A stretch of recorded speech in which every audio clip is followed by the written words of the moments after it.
Hello, and welcome back to Baby Elias's stories. We now return to Do Androids Dream of Electric Sheep by Philip K. Dick. Chapter 21. In the early morning light, the land below him extended seemingly forever. Gray and refuse littered. Pebbles the size of houses had rolled to a stop next to one another, and he thought, it's like a shipping room when all the merchandise has left. Only fragments of crates remain, the containers which signify nothing in themselves. Once, he thought, crops grew here and animals grazed. What a remarkable thought that anything could have cropped grass here. What a strange place, he thought, for all of that to die. He brought the hover car down, coasted above the surface for a time. What would Dave Holden say about me now? He asked himself. In one sense, I'm now the greatest bounty hunter who ever lived. No one ever retired 6 Nexus 6 types in one 24-hour span, and no one probably ever will again. I ought to call him, he said to himself. A cluttered hillside swooped up at him. He lifted the hover car as the world came close. Fatigue, he thought. I shouldn't be driving still. He clicked off the ignition, glided for an interval, and then set the hover car down. It tumbled and bounced across the hillside, scattering rocks, headed upward. It came at last to a grinding, skittering stop. Picking up the receiver of the car's phone, he dialed the operator at San Francisco. Give me Mount Zion Hospital, he told her. Presently, he had another operator on the vid screen. Mount Zion Hospital. You have a patient named Dave Holden, he said. Would it be possible to talk to him? Is he well enough? Just a moment, and I'll check on that, sir. The screen temporarily blanked out. Time passed. Rick took a pinch of Dr. Johnson's snuff and shivered. Without the car's heater, the temperature had begun to plunge. Dr. Costa says that Mr. Holden is not receiving calls, the operator told him, reappearing. This is police business, he said. He held his flat pack of ID up to the screen. Just a moment. Again, the operator vanished. Again, Rick inhaled a pinch of Dr. Johnson's snuff. The menthol in it tasted foul, so early in the morning. He rolled down the car window and tossed the little yellow tin out into the rubble. No, sir, the operator said, once more on his screen. Dr. Costa does not feel Mr. Holden's condition will permit him to take any calls, no matter how urgent, for at least... Okay, Rick said. He hung up. The air, too, had a foul quality. He rolled up the window again. Dave is really out, he reflected. I wonder why they didn't get me. Because I moved too fast, he decided. All in one day. They couldn't have expected it. Harry Bryant was right. The car had become too cold now, so he opened the door and stepped out. A noxious, unexpected wind filtered through his clothes, and he began to walk, rubbing his hands together. It would have been rewarding to talk to Dave, he decided. Dave would have approved what I did. But also he would have understood the other part, which I don't think even Mercer comprehends. For Mercer, everything is easy, he thought, because Mercer accepts everything. Nothing is alien to him. But what I've done, he thought, that's become alien to me. In fact, everything about me has become unnatural. I've become an unnatural self. He walked on up the hillside, and with each step the weight on him grew. Too tired, he thought, to climb. Stopping, he wiped stinging sweat from his eyes, salt tears produced by his skin, his whole aching body. Then, angry at himself, he spat with wrath and contempt for himself, with utter hate, onto the barren ground. Thereupon he resumed his trudge up the slope, the lonely and unfamiliar terrain, remote from everything. Nothing lived here except himself. The heat, it had become hot now. Evidently time had passed, and he felt hunger. He had not eaten for God knew how long. The hunger and heat combined, a poisonous taste resembling defeat. Yes, he thought, that's what it is. I've been defeated in some obscure way by having killed the androids, by Rachel's murder of my goat. He did not know. But as he plodded along, a vague and almost hallucinatory pall hazed over his mind.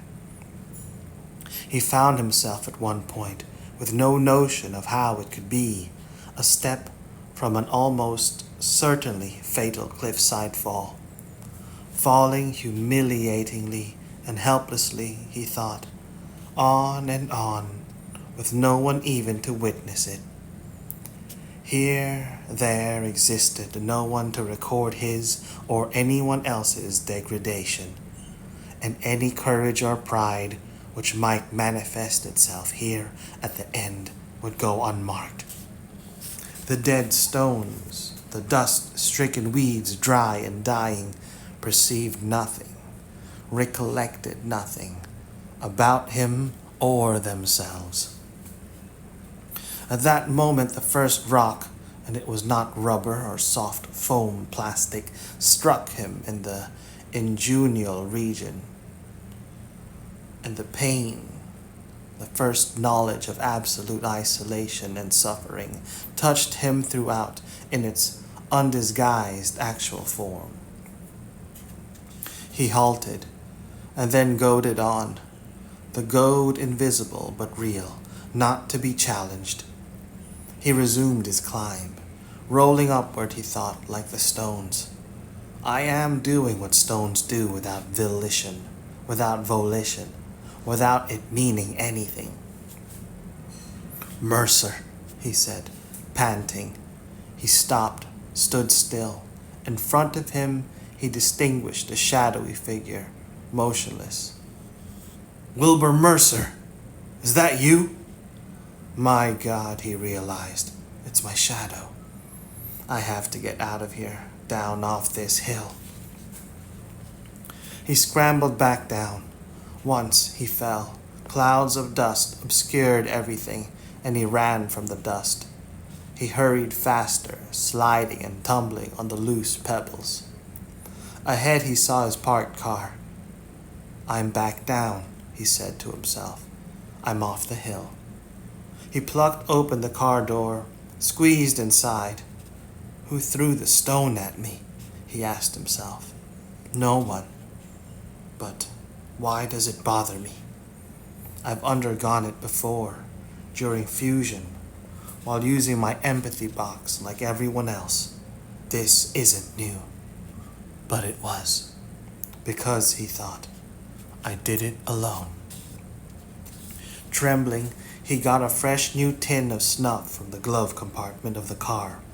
Pulling off the protective band of tape, he took a massive pinch, rested, sitting half in the car and half out, his feet on the arid, dusty soil. This was the last place to go, he realized. I shouldn't have flown here. and now he found himself too tired to fly back out.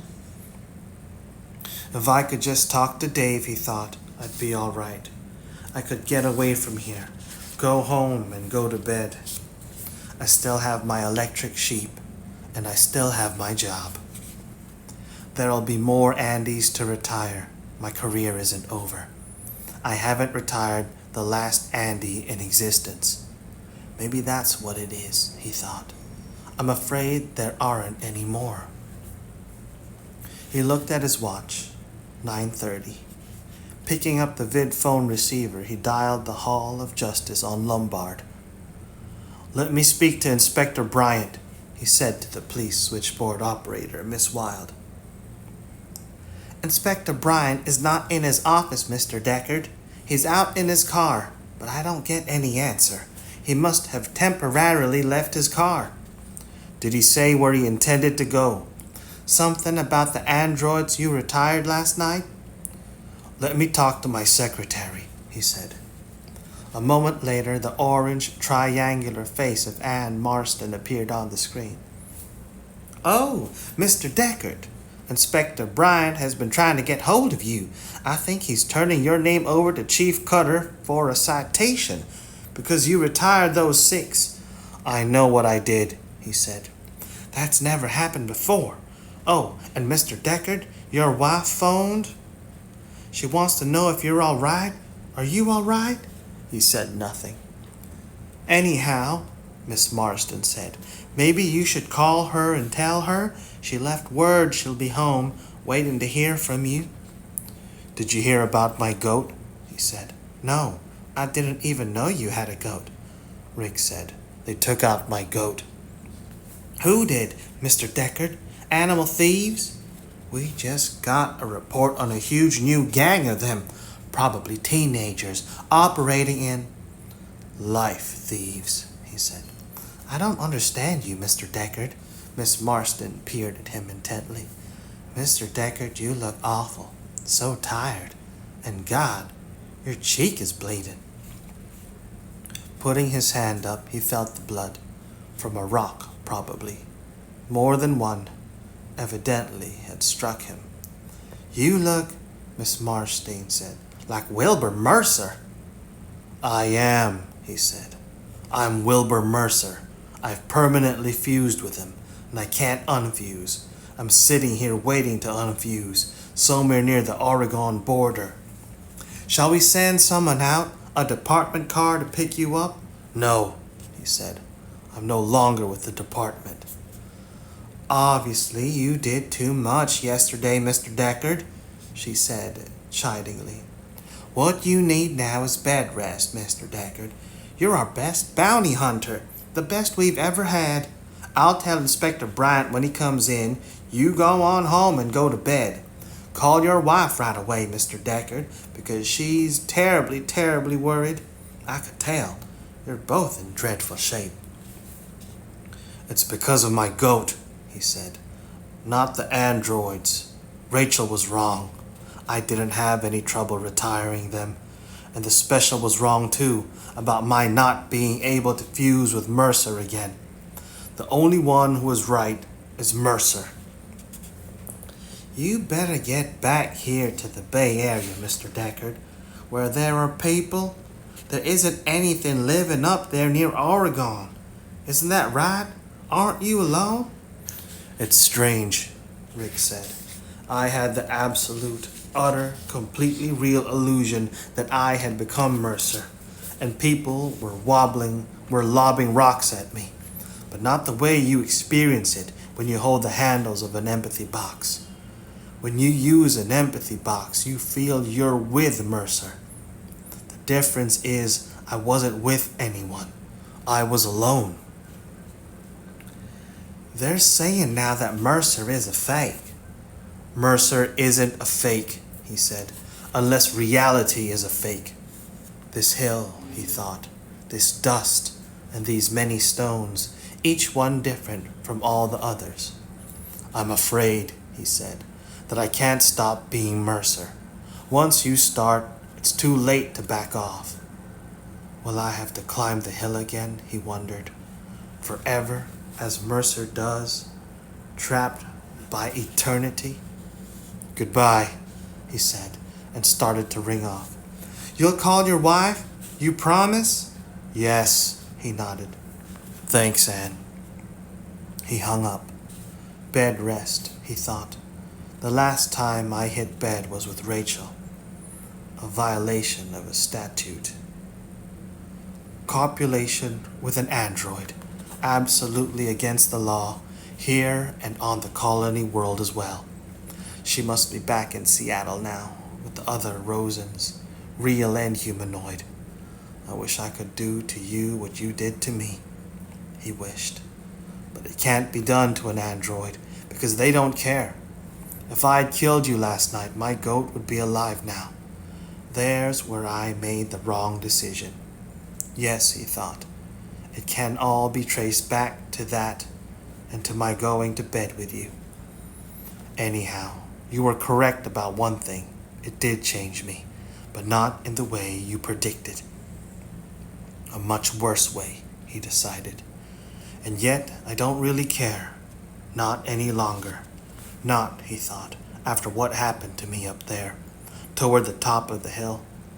I wonder what would have come next if I had gone on climbing and reached the top, because that's where Mercer appears to die. That's where Mercer's triumph manifests itself, there at the end of the great sidereal cycle. But if I'm Mercer, he thought, I can never die. Not in 10,000 years. Mercer is immortal. Once more, he picked up the phone receiver to call his wife and froze.